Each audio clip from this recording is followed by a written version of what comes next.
Bonjour et bienvenue sur ce tutoriel pour vous montrer comment tracer un diagramme de Bode avec votre calculatrice TI-83 Premium CE. Donc cette technique peut être appliquée à toute une gamme de calculatrices TI de type 82-83. Donc on va essayer de tracer cette première fonction de transfert ici grâce à une méthodologie. Donc on va déjà démarrer l'émulateur.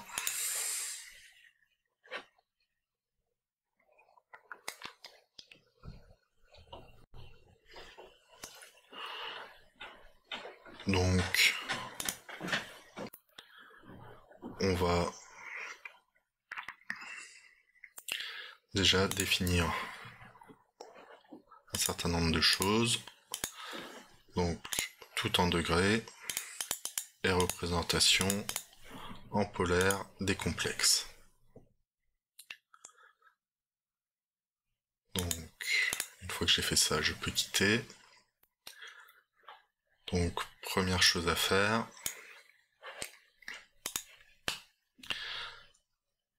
ensuite définir J-oméga comme étant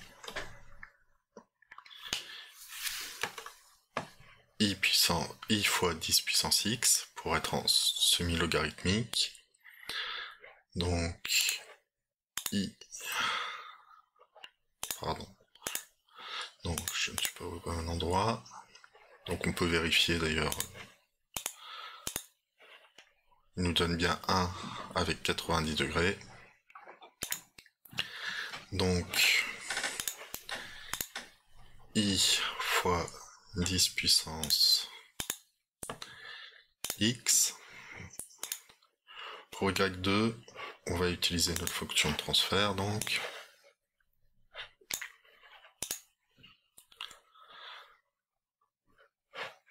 On va remplacer tous les p par des y1 de x. Donc, pour ça, donc 5 fois 1 plus 0,25 y1. Alors, comment aller chercher le plus rapidement possible y1? Alpha f4 y1 de x sur, donc il y a un p en facteur, donc y1 de x facteur de 1 plus 2.005 de y1 de x.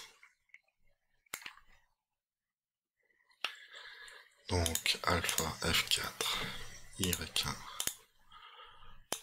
de x plus y1 de x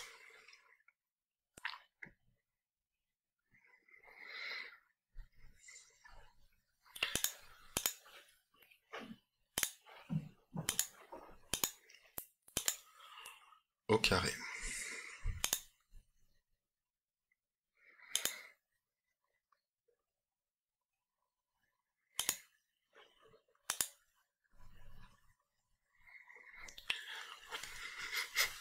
Donc ensuite, donc ces deux graphes là, on va pas vouloir les dessiner, donc je les désélectionne.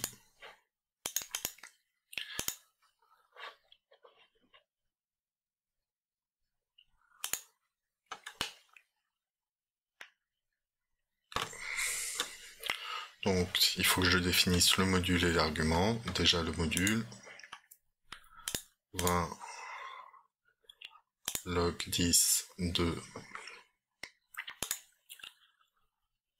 donc le module abs de notre fonction de transfert y2 de x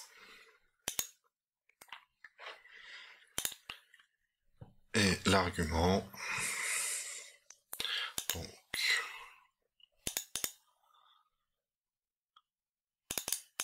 ici angle. Alors, petite astuce pour avoir un bon comportement autour de moins 180 degrés, ce qui nous intéresse beaucoup. On va utiliser l'argument de moins y2 de x. Donc la plupart du temps, ça nous donne quelque chose de satisfaisant. Moins y2 de x, moins 180.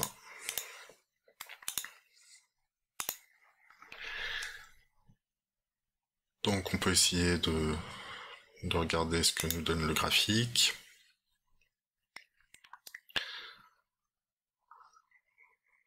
Et c'était une erreur, puisque bien sûr il faut définir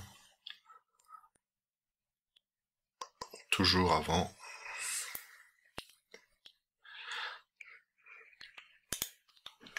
Donc par exemple de 10 puissance moins 1 à 10 puissance 3, donc de 0,1 jusqu'à 1000. Et au niveau du zoom, on va faire un zoom ajusté.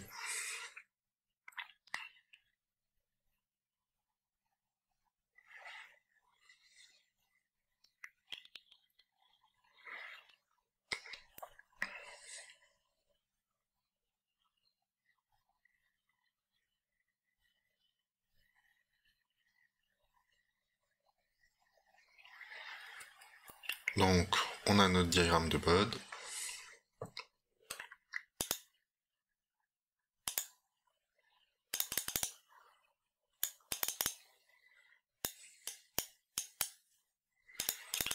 Donc, c'est là que je me rends compte que j'ai oublié le terme en 0.01.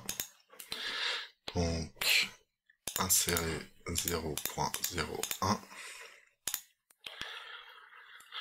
Donc, on va retracer ça.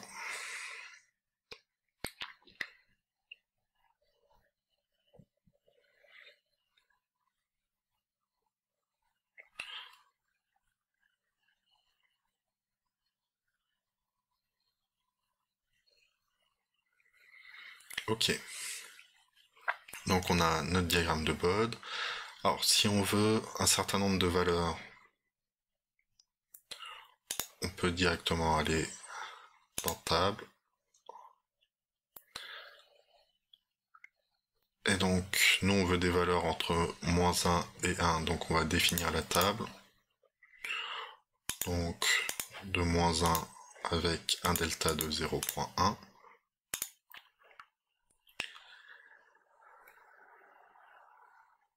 Et je peux avoir ainsi mes valeurs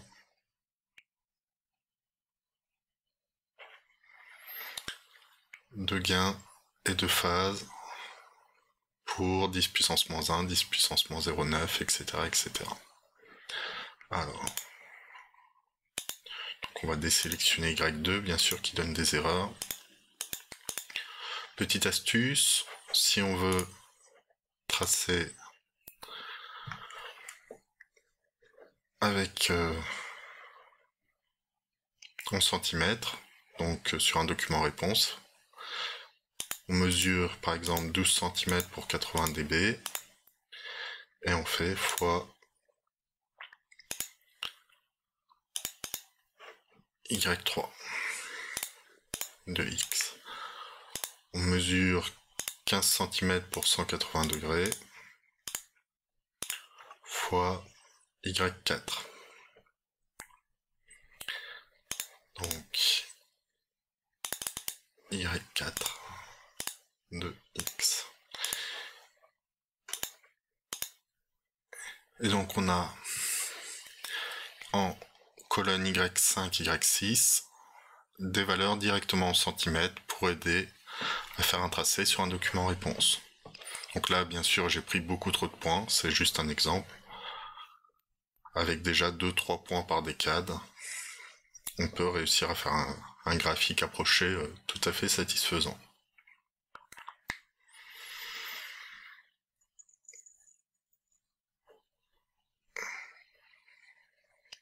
Donc on va revenir et se poser la question.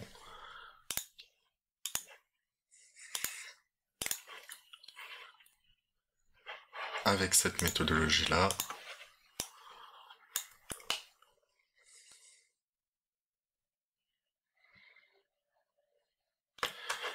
Donc comment on peut obtenir, on va prendre un exemple, la pulsation et le gain correspondant à une phase de moins 120 degrés.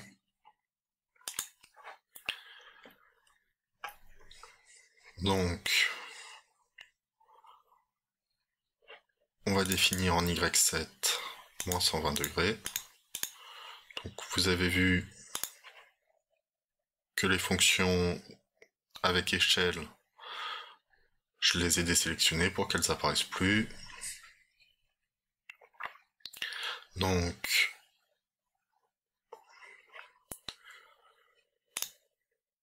on va tracer tout ça. Et on va définir un calcul d'intersection.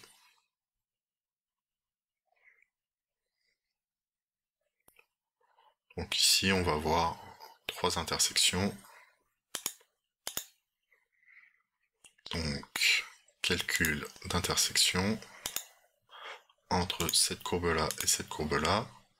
Et moi, ce qui va m'intéresser, c'est cette valeur-là. Donc, il arrive à trouver. Et si je veux connaître, donc, ici, j'ai la pulsation en décade. Et si je remonte sur la courbe, pour exactement cette abscisse, j'ai l'ordonnée en décibels, donc moins 45,7 décibels. L'avantage avec l'ATI, c'est que si vous quittez le mode graphique ici, dans réponse, vous avez encore le résultat. Donc, typiquement, cette réponse, je peux la stocker dans la variable que on va appeler W, pof. Et donc, pour avoir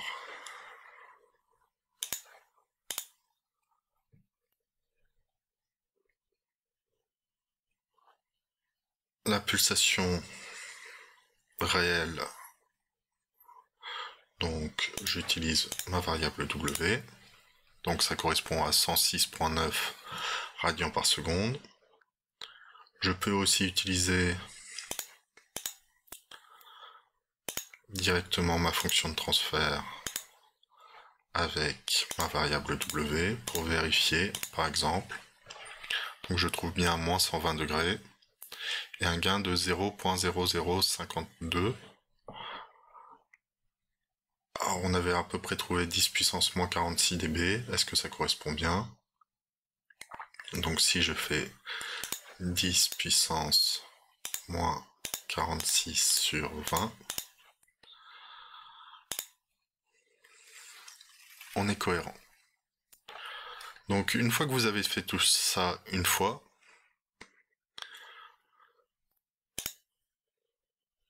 si vous avez configuré votre calculatrice juste avant l'épreuve, vous n'aurez besoin que de changer Y2 pour changer la fonction de transfert à être dessinée. Vous aurez pu préparer en avance Y1, Y3, Y4. Pour Y5, Y6, il n'y aura que les mesures qui vont vous faire changer les coefficients. Et Y7, bon, ça dépend de votre problème. Là, on a pris l'exemple d'une pulsation qui croisait un angle. On aurait pu très bien prendre une valeur de gain en décibels pour savoir quand est-ce qu'on arrive à telle valeur de décibels. Donc typiquement, quand est-ce qu'on arrive à 0 décibels pour pouvoir définir une marge de phase, des choses comme ça. J'espère que ça vous aura été utile et vous donne rendez-vous à une prochaine vidéo. Au revoir.